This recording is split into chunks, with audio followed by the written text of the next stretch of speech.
예, 감사합니다. 여러분 한 주간도 평안하셨죠? 예, 오늘도 옆에 있는 분들하고 먼저 인사하고 말씀을 듣도록 하겠습니다. 우리 옆에 여자분들이 계시면 이렇게 한번 인사해 주시겠어요? 당신은 예수님을 닮아 너무 아름다우십니다. 이렇게 인사해 주시고요. 남자분 건 아직 하지도 않았는데 이렇게 다 하시네요. 예, 남자분들께는 예수님을 닮아 너무 멋지십니다. 우리 다시 한번 그렇게 한번 인사해 보도록 하겠습니다.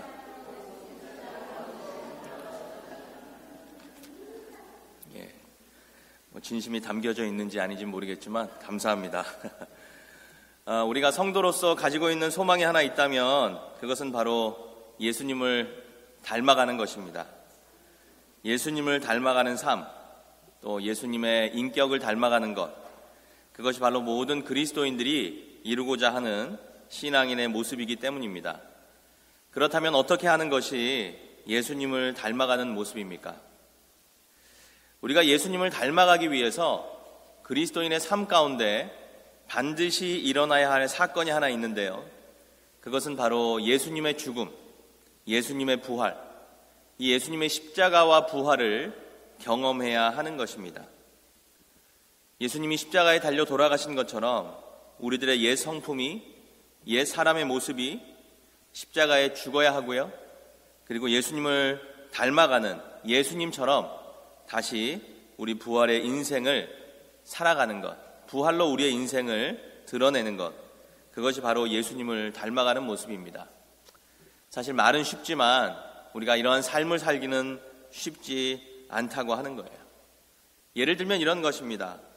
내 안에 분노가 죽고 사랑의 용서가 살아나는 것, 또 내 안에 참지 못하는 나의 혈기가 사라지고 인내와 온유의 모습으로 다시 살아나는 것, 내 안에 교만과 또 이 생에 이 땅에서의 자랑들이 죽고 겸손과 하나님의 나라를 위한 섬김이 살아나는 것, 이것이 바로 예수님을 닮아가는 삶이라고 말씀드릴 수 있는 것입니다.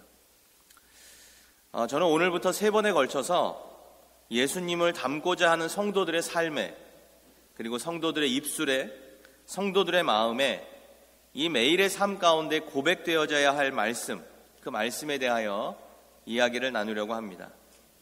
어떤 고백들이 우리를 예수님을 닮은 사람으로 인도해내는지, 또 어떤 고백들이 우리가 더욱 예수님을 닮아갈 수 있도록 우리의 마음 가운데 도전과 위로로 다가오는지, 어떤 고백들이 나를 더 예수님의 형상을 닮아가는 사람으로 만들어가는지, 그 말씀에 대한 이야기를 나누어 보려고 하는 것입니다. 그래서 오늘은 첫 번째 시간으로 나는 날마다 죽노라 라고 하는 우리들의 고백이 있기를 바라보고요, 그리고 다음 주에는 오직 예수만 보이더라 라고 하는 그러한 고백으로 우리의 삶이 나아가기를 소망해 보고요, 그리고 마지막 3번째에는 오직 나와 내 집은 여호와만 섬기겠노라 라고 하는 그러한 고백이 있는 우리들의 가정이 되기를 소망하는 마음으로 말씀을 나누어 보도록 하겠습니다. 이 고백이라고 하는 것이 중요한 이유는 고백에는 힘이 담겨져 있기 때문입니다. 여러분, 고백을 다른 말로 표현하면 내 안에 진실하고 정직하고 간절한 것, 그것을 표현하는 것이 바로 고백입니다. 진실함을 담아서, 정직함을 담아서, 그리고 간절함을 담아서 표현하는 것이 고백이라고 하는 거예요. 아마 우리들 가운데 정말 사랑하는 사람에게 고백이라는 것을 해본 분들은 이 말의 의미를 이해하실 거라고 생각해요. 사랑하는 사람이 나의 정직한 마음을 담은, 나의 간절한 마음을 담은, 나의 진실한 마음을 담은 이 고백을 받아주기를 원하는 그러한 순간들이 있었다면 이 말의 의미가 더 깊이 있게 다가올 것이라고 하는 것입니다. 대부분의 사람들 마음속에는요, 자기가 말한 대로, 자기가 고백한 대로, 약속한 대로 살아가고자 하는 그러한 마음들이 있습니다. 이것이 일반적인 사람들의 마음이에요. 저는 이것이 고백이 갖는 힘이라고 생각합니다. 내가 고백한 대로 살고자 하는 것, 내가 고백한 대로 그러한 삶의 방향을 이루어 가고자 하는 것. 그래서 우리는 어떤 말을 하고 어떤 고백을 하고 어떤 약속을 하는가, 그렇게 어떤 약속을 하면서 살아가는가가 중요하다고 하는 것이에요. 이런 의미에서 보자면 아까 우리 박 목사님이 광고하셨지만 우리가 매달 나누어 드리는 이 온 세대가 함께하는 성경 묵상이 가정에서 갖는 힘이 있을 거라고 생각합니다. 함께 모여서 말씀 안에서 마음의 고백들, 삶의 고백들, 또 삶의 소망들을 함께 나눌 수 있다면, 내가 목표하고 간절히 바라는 것들을 함께 나눌 수 있다면 우리들의 삶이, 우리들의 가정이 그러한 방향으로 나아갈 수 있게 될 수 있기 때문입니다. 다시 본문으로 돌아와서 오늘 본문 이 고린도전서 15장의 말씀은요, 아주 대단히 긴 말씀입니다. 그 긴 말씀 중에 딱 한 구절만 읽었어요. 이 고린도전서 15장의 말씀을 한마디로 딱 표현하라고 한다면 그것은 바로 부활입니다. 부활에 대한 내용을 담고 있어요. 바울은 오늘 고린도 교회에서 이 부활의 의미, 그리고 부활의 능력, 부활을 믿는 자의 삶, 그리고 앞으로 일어날 부활이 어떠한 것인지 이야기해주고 있습니다. 바울이 고린도 교회의 부활에 대하여 말씀을 써보낸 이유는 대단히 명확합니다. 그것은 예전에도 한번 말씀드렸지만 이 고린도라고 하는 교회는 대단히 문제가 많은 교회였어요. 어찌 보면 세상의 모든 교회에서 일어날 만한 문제들을 다 안고 있었던 것이 바로 이 고린도 교회였다고 하는 것입니다. 그 중에 하나가 영적으로 너무나도 혼란스럽고 그리고 혼돈스러운 상황 가운데 놓여져 있었던 것이 고린도 교회였어요. 많은 이단적 사상들이 교회 안에 들어와 있었고요. 그리고 사람들의 마음을 미혹해서 결국 교회가 위기에 몰리게 되었습니다. 이에 바울이요, 위기에 놓인 고린도 교회에 이 부활 논쟁에 대하여 부활은 이런 것입니다. 앞으로 일어날 부활은 이런 것입니다. 죽은 사람이 살아나고 그리고 몸이 부활한다고 하는 것은 이러한 의미입니다 라고 하는 것을 명확하게 말씀으로 선포하고 있는 것입니다. 그래서 이 15장 1절에서 11절 사이에 보시면 그리스도께서, 그리스도만이 죽음을 이기시고 부활하신 분임을 분명하게 선포하고 있고요. 그리고 12절에서 34절까지는 죽은 사람이 후에 어떻게 부활이 되는지, 그리고 35절부터 마지막 58절까지는 성도들의 몸에 부활이라고 하는 것이 어떠한 영광스러운 모습으로 변화되는 것인지 이러한 것들에 대하여 말씀을 통해 선포하고 있는 것입니다. 그리고 그 중에 오늘 본문 31절에서 바울은 이 부활에 대한 말씀을 선포하는 중에 자신의 신앙 고백을 하고 있는 거예요. 자신이 지금 처해 있는 삶의 고백을 나누고 있는 것입니다. 그래서 바울에게 있어서 이 부활이라고 하는 것은요, 죽음을 의미합니다. 나는 날마다 죽노라. 부활을 이야기하면서 죽음을 이야기하고 있어요. 왜냐하면 죽음 없이는 부활이 없다는 것을 바울은 누구보다도 철저하게 삶을 통해 체득했기 때문입니다. 어찌 보면 아이러니하게도 사는 것, 부활을 이야기하면서도 지금 동시에 죽음을 이야기하고 있는 것입니다. 이처럼 그리스도에게는 죽음과 부활은 뗄래야 뗄 수 없는 관계에 있습니다. 삶과 죽음이라고 하는 것이 어찌 보면 종이 한 장 차이라고 이야기 드릴 수 있어요. 죽음도 삶의 일부라고 본다면 그리스도인의 죽음과 부활도 하나라고 이야기할 수 있는 것입니다. 그렇다면 이 죽음과 부활, 이 부활이라고 하는 대명제 앞에 우리가 드려야 할 질문은 바로 이것입니다. 우리는 무엇에 대하여 죽어야 하고, 무엇을 위해 죽어야 하고, 그리고 왜 죽어야 하는지. 여러분, 우리가 왜 죽어야 합니까? 왜 그리스도인은 죽음을 이야기합니까?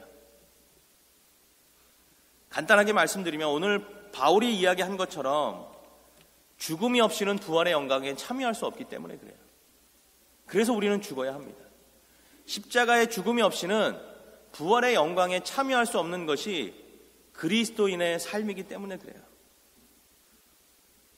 그래서 우리는 죽음에 대한 두려움 없이 부활에 참여하는 믿음으로 죽음을 맞이해야 한다고 하는 것이에요. 육체적인 죽음뿐만 아니라 삶에, 나의 인격에 어떤 새로운 삶을 향한 그 부활을 위해서 반드시 죽음이라고 하는 것이 전제되어야 한다고 하는 것입니다. 그렇다면 우리는 무엇을 위해 죽어야 합니까? 너무나 당연한 이야기겠죠. 그리스도인은 예수 그리스도를 위해 죽어야 합니다. 왜냐하면 예수 그리스도를 위한 죽음이 아니면 우리에게 그 죽음의 의미가 없기 때문에 그래요. 그리고 예수 그리스도를 위한 죽음이 아니면 우리는 부활의 은혜를 경험할 수 없기 때문입니다. 나를 위해 죽는 것이 아니라 그리스도를 위해 죽는 것, 그것이 바로 그리스도를 통해서 우리가 부활의 길, 영광의 길로 인도해지는 유일한 길이기 때문입니다. 그렇다면 이제 우리는 마지막으로 물어야 할 것이 있는데요. 무엇에 대하여 죽어야 하는가? 그리스도는 죽어야 한다 이야기하는데 과연 무엇에 대하여 죽어야 하는가? 이 무엇에 대하여 죽어야 하는가에 대한 대답을 얻으려고 한다면 오늘 이 짧은 본문이지만 본문 안에 등장하는 두 단어에 우리가 집중해 볼 필요가 있습니다. 오늘 본문의 핵심은 이것입니다. 나는 날마다 죽노라.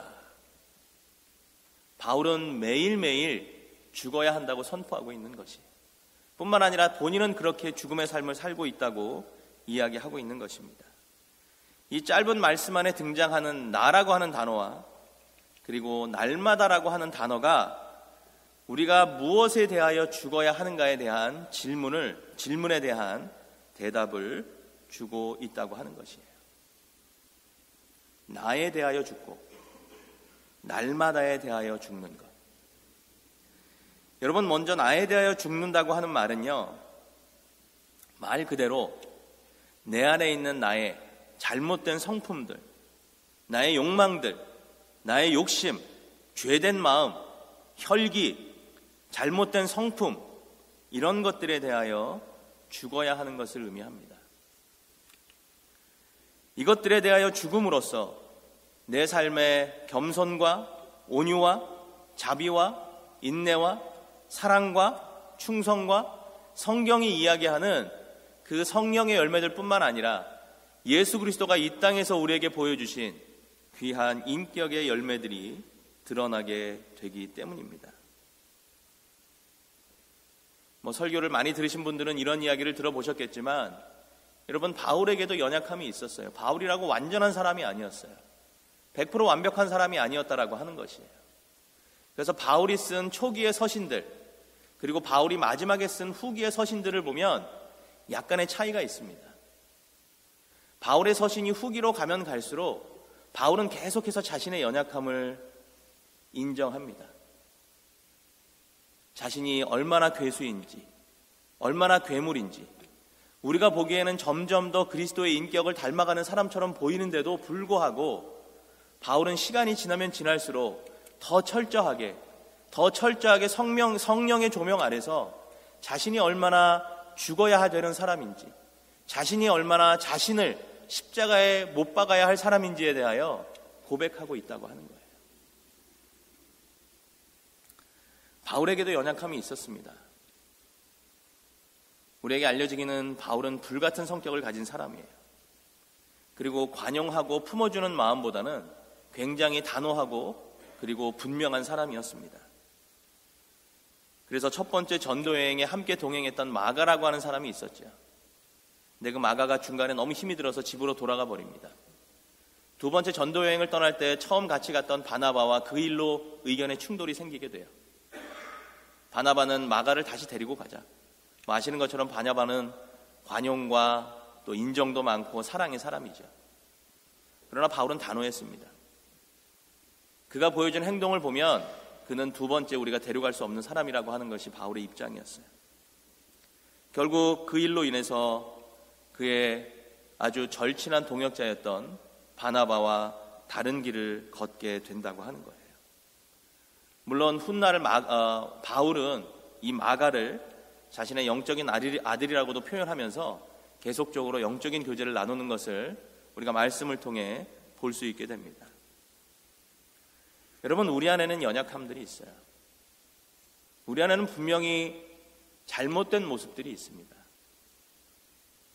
그것이 우리의 이름이 성도든 목사든 장로든 집사든 그것이 중요한 것이 아니라 인간에게는 하나님 앞에 연약한 모습들이 다 있다고 하는 거예요. 아까 말씀드렸지만 우리 안에는 여전히 타오르는 욕망과 욕심이 있습니다. 여전히 우리 안에는 미워하고 질투하는 마음이 있어요. 여전히 우리 안에는 용서하지 못하고 이해하지 못하는 마음들이 있어요. 여러분, 이런 것들에 대하여 우리는 죽어야 합니다. 성경은 그것을 죽음이라고 표현하고 있어요. 이러한 죽음이 있을 때, 이러한 철저한 죽음이 있을 때 우리가 비로소 조금이나마 예수님의 성품을 닮아갈 수 있는 부활이 있다고 말씀하고 있는 것입니다. 잘 아는 말씀이지만 갈라디아서 2장 20절은 바울이 이렇게 고백하고 있죠. 내가 그리스도와 함께 십자가에 못 박혔나니 그런즉 이제는 내가 산 것이 아니요 오직 내 안에 그리스도께서 사신 것이라. 아까 우리가 찬양으로 고백한 것처럼 이제는 내가 육체 가운데 사는 것은 나를 사랑하사 나를 위하여 자기 몸을 버리신 하나님의 아들을 믿는 믿음 안에서 사는 것이라. 내가 날마다 죽을 때, 내가 날마다 죽을 때 나를 위하여 나를 사랑하사 자기 몸을 버리신 하나님의 아들, 그 예수 그리스도를 믿는 믿음 안에서 살아가는 새로운 부활의 삶이 있다고 말씀하고 있는 것입니다. 두 번째로 우리가 죽어야 할 것은 날마다입니다. 여러분, 이 날마다라고 하는 의미는요, 시간적인 개념에서의 날마다의 의미도 있을 수 있지만 공간적인 의미에서의 날마다도 있을 수 있습니다. 우리가 날마다 살아가는 곳이 어디입니까? 바로 이 세상이라고 하는 것이에요. 우리가 시간적으로 날마다 죽어야 하지만 공간적인 개념에서도 이 세상에 대하여 죽어야 한다고 하는 것이에요. 세상에 대하여 죽는다. 과연 이 세상에 대하여 죽는다는 것이 어떠한 의미일까요? 단순히 세상에 대한 욕심과 욕망을 버리는 것? 여러분, 그것만을 의미하는 것이 아닙니다. 사실 어떻게 보면 세상에 대한 욕망과 욕심, 잘못된 가치를 버리는 건 나를 죽이는 것에 포함된다고 말씀드릴 수 있어요. 내가 세상에 대하여 죽는다고 하는 것은 그저 세상과 단절되거나 그래서 정말 깊은 산속에 들어가서 혼자 세상과 단절된 삶을 사는 것, 이런 것을 의미하는 것도 아니고 세상에 대하여 완전히 무관심해서 세상은 어찌 돌아가든 나만 그냥 예수님 안에서 잘 살면 된다라고 하는 것도 그런 의미로도 말씀하고 있는 것이 아니라고 하는 것입니다. 오히려 어떻게 보면 세상에 대하여 죽는다고 하는 것은 우리가 더 적극적으로 세상에 들어가서 하나님으로부터 이 세상이 멀어지게 하는 것, 그리고 하나님의 마음을 아프게 하는 것, 그리고 세상이 잘못 가르치고 있는 가치와 그리고 진리를 왜곡하는 것에 대하여 더 적극적으로 용기 있게 말할 수 있고 행동할 수 있고 그리고 보여줄 수 있는 것, 드러낼 수 있는 것을 의미한다고 하는 것이에요. 여러분, 지금 이 고린도의 교회에 편지를 쓰는 바울은요, 실제로 죽음의 위기 앞에 늘 놓여져 있던 사람입니다. 그가 열심히 믿었던 유대교를 배교했다는 그 이유 하나만으로 그 바울을 죽이려고 하는 암살단까지 조직이 되었었어요. 그래서 그는 어디를 가든 늘 죽음의 위기 앞에서 복음을 전해야만 했습니다. 그럼에도 불구하고 그가 당당할 수 있었던 이유는 아까 말씀드린 것처럼 분명한 부활의 소망이 있었기 때문이고요. 그리고 그가 믿는 하나님, 그리고 그가 전파하는 그리스도의 복음이 생명을 살리는 참 부활의 능력이 있다고 하는 분명한 믿음이 있었기 때문에 그래요. 가는 곳마다 하나님의 진리에 대하여 그리스도의 복음에 대하여 대항하는 세력들이 있었고요. 잘못된 신학들이 있었고요. 잘못된 이단들과 가치관들, 그리고 그것에 대하여 그 바울에게 대항하는 죽음의 위협에 대한 세력들이 있었습니다. 그럼에도 불구하고 바울은 죽으면 죽으리라고 하는 심정으로 이 세상에 대하여 부활의 소망을 가지고 죽으면 죽으리라고 하는 심정으로 복음의 빚진 자로서의 역할을 감당하게 된 것입니다. 이 죽으면 죽으리라고 이야기를 했던 에스더라고 하는 에스더 역시 하나님의 나라, 하나님 나라의 백성들을 지키기 위해서 당시 부패했던 권력과 그리고 그 정권에 대한 죽음을 각오한 부활의 선언이었다고 말씀드릴 수 있는 것이에요. 뿐만 아니라 우리가 듣는 초대교회 교인들의 삶이 그러했고요. 일제시대 엄청난 박해 안에서도 하나님의 나라를 지키기 위해 끝까지 믿음으로 부활의 소망으로 견뎌냈던 믿음의 선조들 역시 그러했습니다. 예수님 역시 기도의 전, 그 하나님의 전이 점점 타락되는 것을 보고 그것을 강도의 굴혈로 만들 것이냐고 의문을 토로하셨다고 하는 것이에요. 세상의 잘못된 것에 대하여 분명하게 선포하고 이야기하고 참된 진리를 나눌 수 있었던 것. 이것이 때로는 강한 선포로 드러나기도 했고요. 이것이 때로는 아름다운 섬김으로 드러나기도 했고요. 이것이 때로는 정말 포용하고 사랑하는 그러한 모습으로 드러나기도 했다고 하는 것이에요.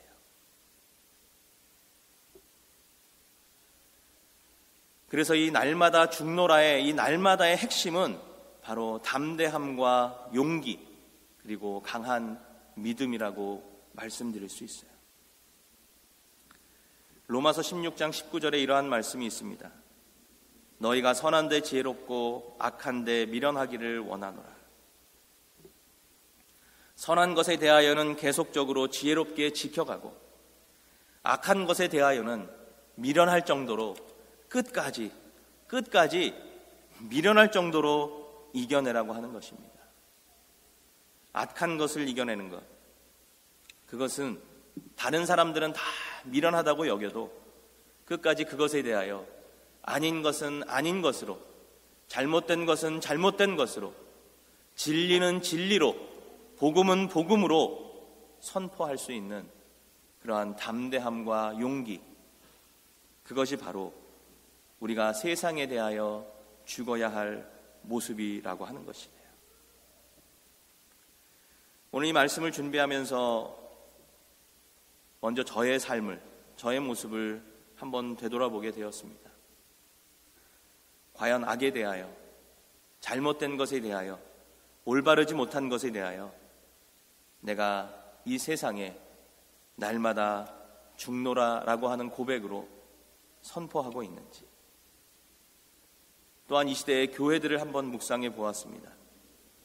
과연 이 시대의 교회가 잘못된 것을 잘못되었다고, 올바르지 못한 것을 올바르지 못하다고 바르게 선포하고 있는지, 나에 대하여 죽지 못하는 모습, 세상에 대하여 죽지 못하는 모습으로 나는 여전히 그냥 늘 그저 그런 그냥 그렇고 그런 성도로, 목회자로 살아가고 있지는 않은지, 나에 대하여 철저하게 죽고 세상에 대하여 철저하게 죽을 수 있는 그런 용기 있는 성도, 용기 있는 교회, 그것이 바로 우리가 나는 날마다 죽노라라고 선포했던 이 바울의 고백을 따라가는 성도의 모습, 교회의 모습은 아닐까. 간절한 바람이 있다면 오늘 이 바울의 고백이 우리들의 고백, 우리 교회의 고백이 되기를 다시 한번 소망해 봅니다. 이 고백이 감정적으로 그냥 순간 내 안에서 일어나는 감정의 그러한 고백이 아니라 날마다 부딪히는 현실 속에서 때로는 다가오는 어려움, 역경, 그리고 분노와 아픔, 그리고 정말 이 시대가 바른 길로 가지 못하는 것에 대하여 나를 죽이고 또 세상에 대하여 내가 죽을 수 있는 그러한 용기 있는 담대한 성도, 담대한 교회가 되기를 말입니다. 다시 한번 죽으면 죽으리라고 하는 그러한 담대함이 교회의 능력을 회복하고 성도의 능력을 회복할 수 있는 귀한 고백이 되기를 주님의 이름으로 간절히 소망하고 축복해 봅니다. 함께 기도하도록 하겠습니다.